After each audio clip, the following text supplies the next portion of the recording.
Hello नमस्कार दोस्तों, स्वागत है आप सभी का हमारे यूट्यूब चैनल पर। तो दोस्तों, आज की वीडियो आप सभी के लिए क्या है, बेहद ही यूज़फुल होने वाली है। इस वीडियो के अंदर हम जो है बाल विकास के जो क्वेश्चन हैं उनको हम सॉल्व कर रहे हैं इसमें, जो कि ये वन लाइनर क्वेश्चन के अंतर्गत हमने रखे हैं। ठीक है, आइएगा आज का पहला क्वेश्चन देखते हैं। पहला क्वेश्चन है हमारा कि किस अवस्था में दांत बनना शुरू हो जाते हैं। देखिएगा, बच्चे के किस अवस्था में दांत आने स्टार्ट हो जाते हैं, तो ये जन्म से पूर्व क्या होते हैं, दांत बनना शुरू हो जाते हैं। यदि फ्रेंड्स अभी तक आपने हमारे चैनल को सब्सक्राइब नहीं करा तो चैनल को सब्सक्राइब जरूर कर लें, बेल आइकन को ऑन कर लें, जिससे कि आप सभी के लिए कहा इसी तरह के क्वेश्चन आपको देखने को मिलते रहें। देखिएगा, नेक्स्ट क्वेश्चन हमारा शैशव काल का नियम दिया नियत समय है। तो ये जो शैशव काल है इसका नियत समय क्या होता है, तो शैशव काल का नियत समय होता है हमारा जन्म से 5 या 6 वर्ष तक का। ठीक है, नेक्स्ट क्वेश्चन हमारा स्वयं केंद्रित अवस्था होती है। स्वयं केंद्रित अवस्था क्या होती है हमारी, शैशव अवस्था को हम स्वयं केंद्रित अवस्था कहते हैं। शिक्षा की जो किंडरगार्टन पद्धति का प्रतिपादन किया था वो किसने करा था, तो इसका प्रतिपादन किया था हमारे फ्रोवेल साहब ने। ठीक है, किसने करा था, फ्रोवेल साहब ने किंडरगार्टन का जो प्रतिपादन किया था। ठीक है, चलिएगा नेक्स्ट क्वेश्चन हमारा भूख और प्यास। जो भूख और प्यास होती हैं ये कैसे हैं, ये जन्मजात प्रेरक होते हैं हमारे। प्रेरक बोले तो स्टिमुलस होते हैं। ठीक है, बालक की प्रथम पाठशाला जो होती है वो क्या होती है, तो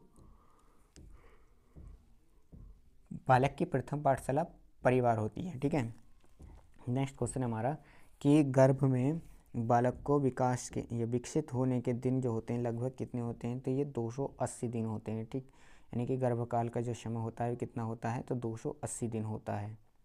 आइएगा आगे चलते हैं। नेक्स्ट क्वेश्चन हमारा स्क्रीन पर देखिएगा। अगला सवाल हमारा कह रहा है कि वर्तमान में निःशुल्क बच्चों की शिक्षा के लिए कहा गया है, क्या कहा गया है, तो इसे कहते हैं समावेशी शिक्षा। ठीक है, डोल्टन प्रणाली के जन्मदाता कौन थे, तो यह जो डोल्टन प्रणाली थी इसके जन्मदाता मिस हेलेन पार्क हस्ट थे। ठीक है, नेक्स्ट क्वेश्चन है हमारा शैशवावस्था की प्रमुख मनोवैज्ञानिक विशेषताएं क्या हैं, तो ये हमारी मूल प्रवृत्तियात्मक व्यवहार होता है। ठीक है, आइएगा नेक्स्ट क्वेश्चन है हमारा मनोवैज्ञानिक के अनुसार छोटे बच्चों को किस आयु में स्कूल भेज देना चाहिए, तो ये 5 वर्ष की अवस्था में छोटे बच्चों को स्कूल भेज देना चाहिए।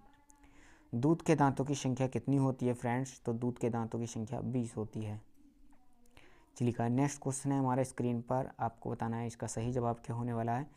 क्वेश्चन हमारा सामान्यतः है, सामान्य बालक किस आयु में ध्वनि उच्चारित शुरू करते हैं, तो ये बच्चा जो 9 से जब 15 माह का होता है तब ध्वनि उच्चारित शुरू कर देते हैं। नेक्स्ट क्वेश्चन है हमारा कि जन्म के समय शिशु के मस्तिष्क का भार लगभग कितना होता है, तो 350 ग्राम बच्चे का जो होता है मस्तिष्क का भार होता है। ठीक है, शैशवावस्था में बच्चे का संवेगात्मक विकास होता है, तो शैशवावस्था में बच्चे का जो संवेगात्मक विकास होता है वो उत्तेजनापूर्ण होता है। कैसा होता है भाई, तो उत्तेजनापूर्ण होता है। मिथ्या परिपक्वता का जो काल होता है वो कहा जाता है, किसे कहते हैं, तो बाल्यावस्था को मिथ्या परिपक्वता का काल कहा जाता है। नेक्स्ट क्वेश्चन है समूह की आयु होती है, जो समूह होता है उसकी आयु कैसी होती है, तो बाल्यावस्था की आयु होती है। ठीक है, नेक्स्ट क्वेश्चन हमारा चुस्ती की आयु किसको कहते हैं, यानी कि सुस्त अवस्था किसको कहते हैं, तो बाल्यावस्था को कहते हैं। गंदी अवस्था किसको कहते हैं, यानी कि डर्टी एज किसको कहते हैं, तो बाल्यावस्था को डर्टी एज भी कहा जाता है। गंदी अवस्था इसको इसलिए कहा जाता है क्योंकि जब इस अवस्था में बच्चे खेलने जाते हैं और अपने कीचड़ में सने हुए हाथों को क्या है कपड़ों से लगा लेते हैं, इसी तरह से क्या होता है, इसको गंदी अवस्था कहा जाता है। नेक्स्ट क्वेश्चन हमारा बाल्यावस्था को मिथ्या परिपक्वता का काल कहा था, ये किसने कहा था, तो ये रोस ने कहा था। ठीक है, जो रोस थे उन्होंने कहा था मिथ्या परिपक्वता का काल बाल्यावस्था को। बाल्यावस्था को संवेगात्मक विकास का अनोखा काल कहा जाता है, यह किसने कहा था, तो ये कोल और ब्रूस ने कहा था। ठीक है, किसने कहा था, कोल और ब्रूस के द्वारा कहा गया था। संग्रह करने की प्रवृत्ति किस अवस्था में पाई जाती है, तो संग्रह करने की जो प्रवृत्ति होती है वो बाल्यावस्था में देखने को मिलती है। प्राथमिक विद्यालय में प्रवेश की अवस्था जो होती है हमारी क्या होती है, तो बाल्यावस्था होती है प्राथमिक विद्यालय में प्रवेश की अवस्था। क्रिया एवं खेल पर आधारित शिक्षा विधि है, तो इसे कहते हैं हम मोंटेसरी शिक्षण विधि। ठीक है, इसको क्या कहते हैं, मोंटेसरी शिक्षण विधि कहते हैं इसको। आइएगा नेक्स्ट क्वेश्चन है हमारा, कह रहा है कि जो बाल्यावस्था में खेल की प्रकृति होनी चाहिए वो कैसी होती है, तो सामूहिक अवस्था होती है।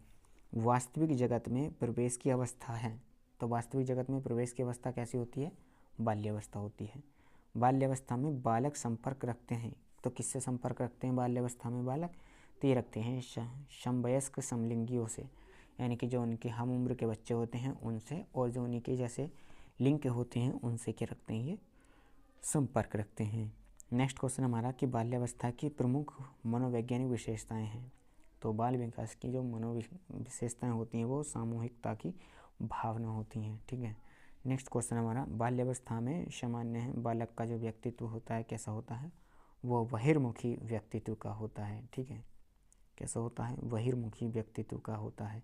आइएगा नेक्स्ट क्वेश्चन हमारा कि बाल्यावस्था में शिक्षा का क्या स्वरूप होना चाहिए, तो ये सामूहिक खेल एवं रचनात्मक कार्यों के मध्य से शिक्षा दी जानी चाहिए, ठीक है।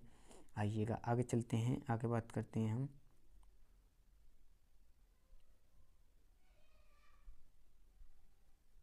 चलिएगा नेक्स्ट क्वेश्चन हमारा कि बाल्यावस्था की प्रमुख विशेषताएं हैं, क्या क्या विशेषताएं बाल्यावस्था की, देखिएगा अधिगम की तीव्रता होती है इस अवस्था में, अपेक्षाकृत स्थिर विकास की प्रक्रिया होती है और यथार्थवादी दृष्टिकोण होता है, ठीक है। उम्मीद करते हैं आप सभी को ये क्वेश्चन अच्छे लगे होंगे। यदि आप सभी को क्वेश्चन अच्छे लगे तो वीडियो को लाइक करें, यदि चैनल पर नए बने हुए हैं तो चैनल को भी सब्सक्राइब कर लें, साथ के साथ बेल आइकन को भी ऑन कर लें, जिससे कि आप सभी को इसी तरह का कंटेंट क्या है समय से मिलता रहे। तो मिलते हैं किसी नेक्स्ट वीडियो में, तब तक के लिए जय हिंद, वंदे मातरम।